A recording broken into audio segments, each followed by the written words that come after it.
Assalamualaikum warahmatullahi wabarakatuh. Perkenalkan, nama saya Rahmadayani, mahasiswi Pendidikan Matematika Fakultas Tarbiyah dan Keguruan di UIN Sultan Syarif Kasim Riau.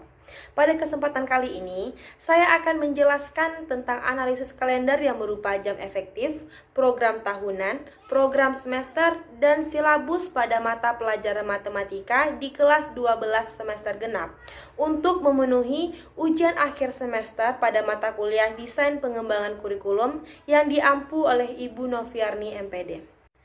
Baiklah, yang pertama di sini saya akan menjelaskan tentang rincian minggu efektif. Tapi sebelum itu, kita sudah harus menyiapkan kalender akademiknya. Di sini saya akan memakai kalender akademik tahun 2020-2021. Baiklah, pada tabel yang saya buat, di bulan Januari terdapat 5 minggu, sedangkan jumlah minggu efektifnya hanya 4 minggu. Sedangkan pada bulan Februari, jumlah minggunya ada 4 dan jumlah minggu efektifnya tetap 4. Pada bulan Maret jumlah minggunya ada 5, tapi jumlah minggu efektifnya hanya ada 2.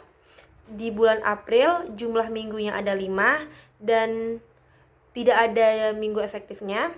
Bulan Mei hanya ada 4 minggu dan Juni 5 minggu, tapi pada bulan April, Mei, Juni tidak ada jumlah minggu efektifnya. Jadi kalau kita jumlahkan minggu efektifnya itu hanya ada 10 dari 28 minggu. Kita bisa lihat di kalender akademik ya. Di sini kita lihat bersama. Jadi jumlah minggu kita kurangi dengan jumlah minggu efektif itu menjadi 10 minggu. 10 minggu ini kita kalikan dengan 5 jam pelajaran. Maka dalam satu semester kita mendapatkan 50 jam pelajaran. Oke, pada bulan Januari pelajaran semester 2 itu dimulai dari tanggal 4 minggu kedua. Lalu pada bulan Maret minggu pertama itu penilaian tengah semester 2. Pada minggu ketiga ada penilaian akhir semester 2 untuk kelas 12.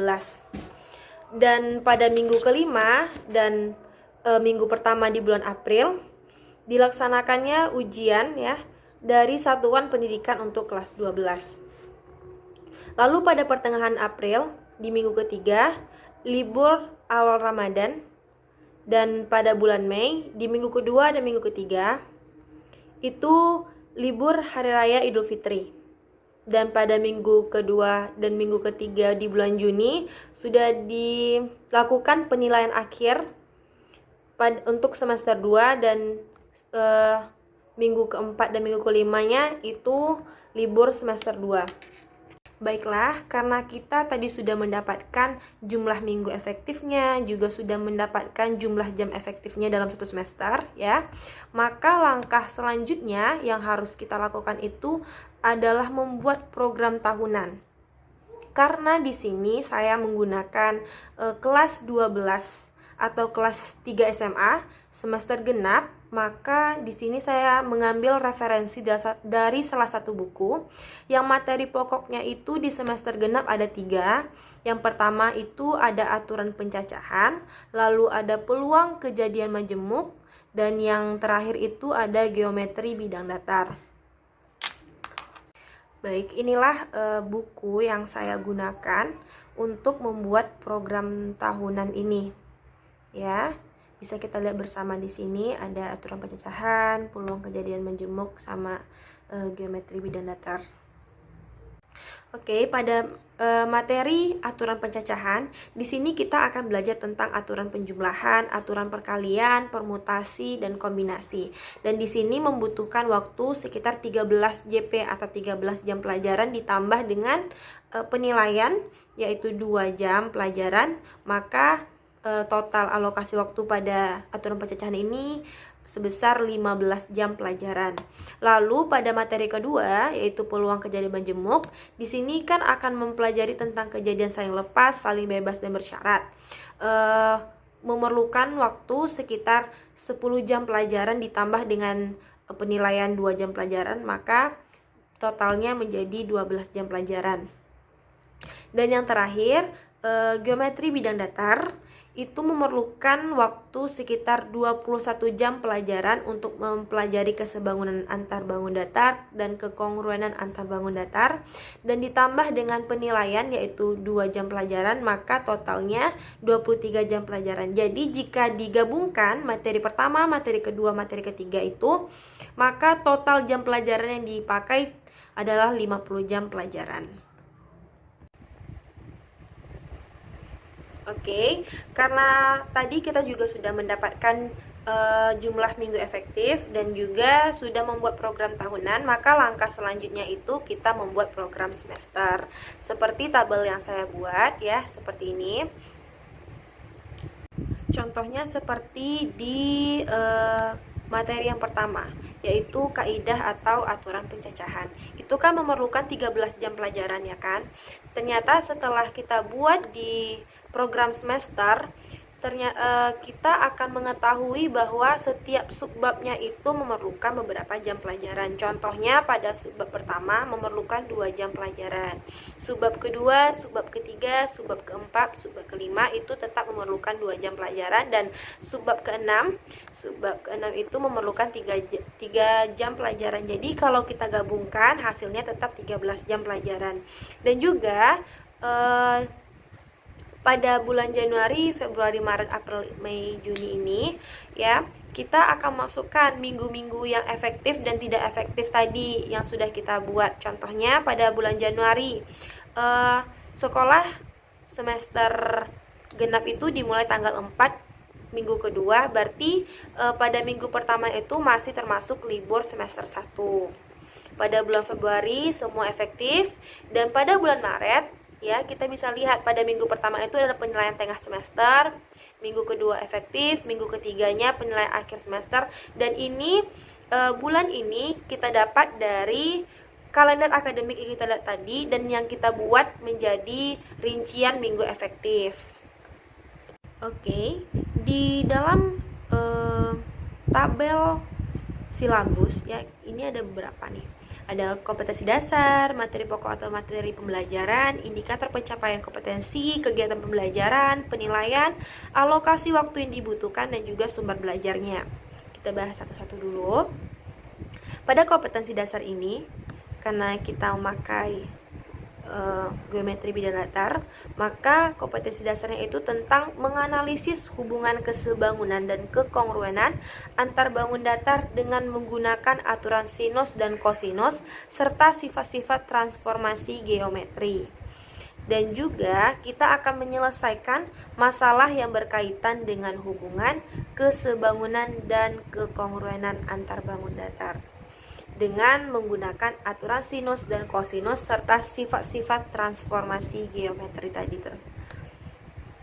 Lalu, materi pembelajarannya ini ada 2. Yang pertama tentang kesebangunan bangun datar, dan yang kedua tentang kekongruenan antar bangun datar. Oke, pada materi pembelajaran yang pertama, indikator pencapaian kompetensinya itu ialah mengidentifikasi kesebangunan 2 bangun datar. Lalu yang kedua, mengidentifikasi segitiga-segitiga yang sebangun. Lalu yang ketiga, menentukan kesebangunan bangun datar dengan bangun datar hasil transformasi, rotasi, pergeseran, dilatasi atau perbesaran, dan pencerminan. Dan yang terakhir, menentukan ukuran unsur-unsur segitiga yang bersesuaian dari 2 segitiga yang sebangun.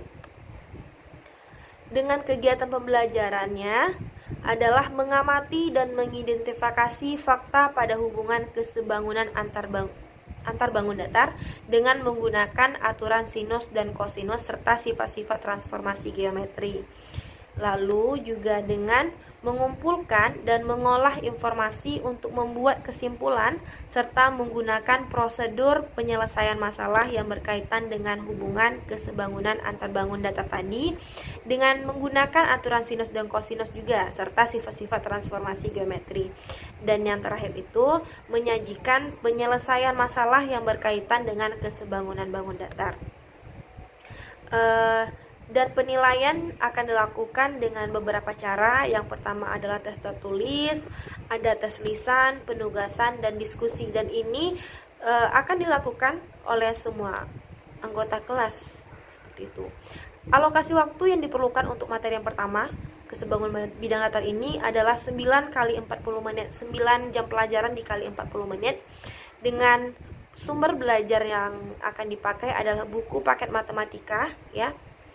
Buku paket matematika apa saja yang kelas 12 tentunya, dan buku lain yang relevan juga bisa dari internet, seperti itu.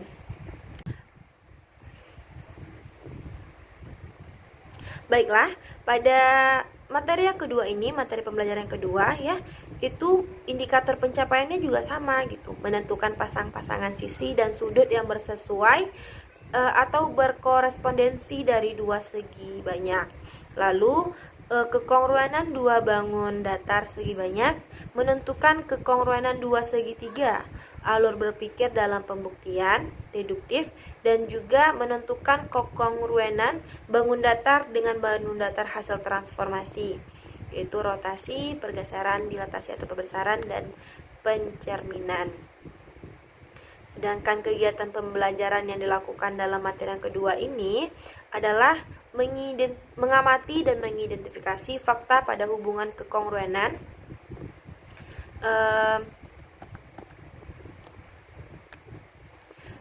antar bangun datar dengan menggunakan aturan sinus dan kosinus serta sifat-sifat transformasi geometri.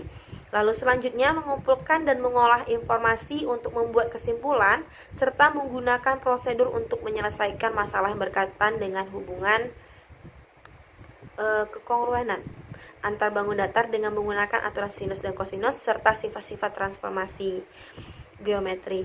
Dan yang terakhir, menyajikan penyelesaian masalah yang berkaitan dengan kekongruenan bangun datar.